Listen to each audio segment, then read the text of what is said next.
No Stephen Curry, no Jimmy Butler, no Moses Moody, walang problema para sa Golden State Warriors. Nagdomina ang Bay Area laban sa Brooklyn Nets mga idol.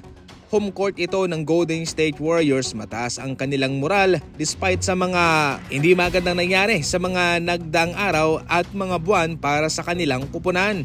Ang focus ay maging positibo lang palagi. Luis Santos ang nanguna para sa Golden State Warriors sa labang ito. Nagkaroon siya ng kanyang career high 31 points at nakapasok ng 4 na 3. Ito yung kinagandahan sa Golden State Warriors dahil kahit na marami ang na-injured sa kanila, mayroong mag-step up para tulungan ang team na to. Gayunpaman ay syempre nagambagan din po ang kanyang mga kasama para sa labang ito para panatilihing bukas ang kanilang chances na makapasok sa playoff. Aprobado na sa mga NBA Boards of Governor ang expansion sa dalawang syudad na Las Vegas at Seattle mga idol.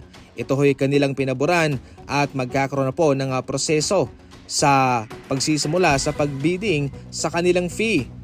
Magbabayad nga ho ng nasa 7 billion to 10 billion ang mga kupunang ito. Magkakaroon po rito ng expansion draft. Mamimili ang mga kupunang ito sa mga 30 teams sa NBA. Mayroong mapoprotektahan ng mga players at mayroong hindi. Doon sila mamimili.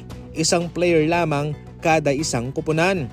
Ayon sa datos, ang target dito mga idol ay 2028-2029 NBA season. Malaking bagay ang expansion team na ito mga idol. Dalawang kupunan, ito ay magbibigay ng pagkakataon para sa mga free agent na wala pang nakukuhang team. Nasa ere pa. Kaya kung mayroong bagong dalawang kupunan, ito ay magbibigay sa kanilang chance na mapili, mapapirma bilang mga free agent. Nasa play-in bracket man sa ngayon ang Hornets pero kabilang sila sa mga mainit na team ngayon at posibleng maging team to watch sa playoff. Play-in sila pero ayon sa mga eksperto mayroong chances itong team na ito na manguna at magdomina sa playoff. Ang kanilang starting five na sina Ball, Knopel, Miller, Bridges at Diabate ay ang kanilang pinakamalupit na lineup. Mayroon silang 26 wins and 5 losses sa lineup na iyan at kalibel nila ang Thunder, Celtics, Spurs at marami pang iba. Si Knopel sa ngayon ang nanguna sa 3 sa shooting na mayroong 43.6%. Si Diabate naman ay nasa pangatlong ranking para sa total offensive rebounds sa season ito.